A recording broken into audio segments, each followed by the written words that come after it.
રાજકોટ જિલ્લાના ધોરાજીમાં જાણે કાયદો વ્યવસ્થા ખોરવાઈ ગઈ હોય એમ આવારા તત્વોનો અડ્ડો બની ગયું હોય। ગામમાં અમુક વિસ્તારોમાં દેશી વિદેશી દારૂની પોટલીઓ અને દેશી વિદેશી દારૂની ખાલી બોટલો જોવા મળી। ગુજરાત રાજ્યમાં દારૂની બંધી છે અને પ્રતિબંધ પણ છે, પણ ધોરાજીમાં ક્યાંય દારૂબંધી દેખાતી નથી।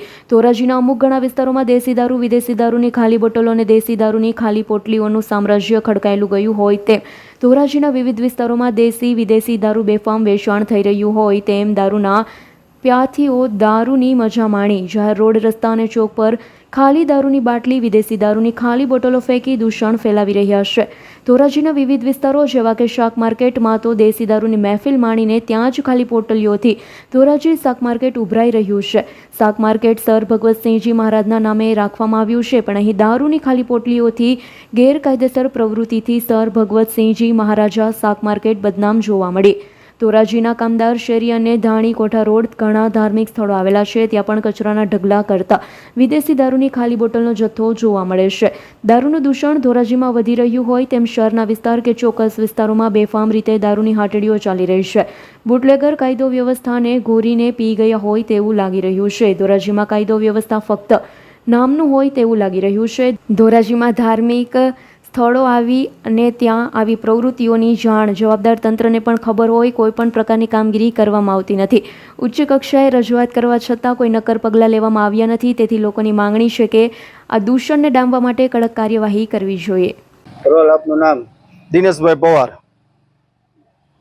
દિનેશભાઈ, આજે ગુજરાતમાં દારૂબંધી છે અને આપણે ધોરાજીની જે વાત કરીએ, ધોરાજીમાં અત્યારે તમે તમારો વિસ્તાર શું નામ છે અને કેવી પરિસ્થિતિમાં તમે જીવો છો? ધોરાજી વિસ્તારના સોની બજારના મેઇન બજાર, જે ભરચક બજાર કહેવામાં આવે છે, ત્યાં કામદાર શેરી વિસ્તાર છે। ત્યાં અહીંયા કચરો અને દારૂની બોટલીઓ, દારૂબંધી કહેવા પૂરતી જ કાગળ ઉપર છે, બાકી અહીંયા રૂબરૂ તમે આવીને જોશો, કોઈ પણ કર્મચારી નગરપાલિકાના છે કે પોલીસના કર્મચારી, અહીંયા આવીને તમે જુઓ કે દારૂની 8-10 બાટલીઓ રોજ પડેલી હોય।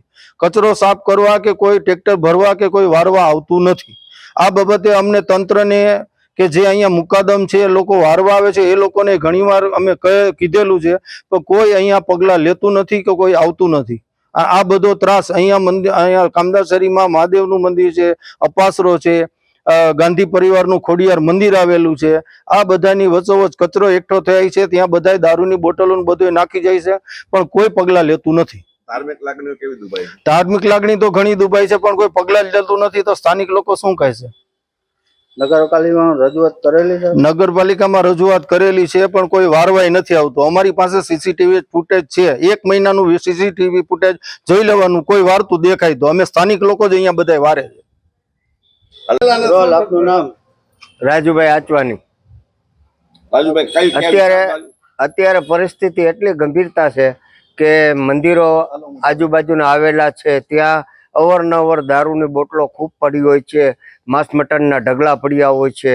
પણ હવે આ પરિસ્થિતિની અંદરમાં અમારે જે આજુબાજુની અંદરમાં મંદિરો છે, સવારના, બપોરના અને સાંજના જે પસાર થઈ રહ્યા છે, તો તે લોકોને એટલું બધું ગંદુ લાગે છે। અને આ જો અવારનવાર આપણે કોઈ પણ અધિકારીને વાત કર્યા પણ તે છતાં પણ જો નિયમિત ઢગલા ન પડતા હોય અને આવું અવારનવાર થતું હોય, તો તેના માટે અમે રિક્વેસ્ટ કરીએ છીએ કે આવું ન થાય અને નિયમિત અહીંથી સાફ સફાઈ થાય એવી અમારી અરજી છે અને પ્રાર્થના છે, તમારી ઉપર વિનંતી છે કે આવું અવારનવાર ન થાય, તેના માટે અમે વિનંતી કરી રહ્યા છીએ। અને અમારે શ્રાવણ માસની અંદરમાં દરેક પરિસ્થિતિનો સામનો આ રીતની મુસીબતથી કરવો પડે છે, તો ન થાય। અને અમે રિક્વેસ્ટ કરીએ છીએ તમને કે આવું ફરી ન થાય। Bureau report, S9 news, Rajkot. અમારી તમામ માહિતીથી અપડેટ રહેવા માટે જોડાયેલા રહો S9 ન્યૂઝ સાથે।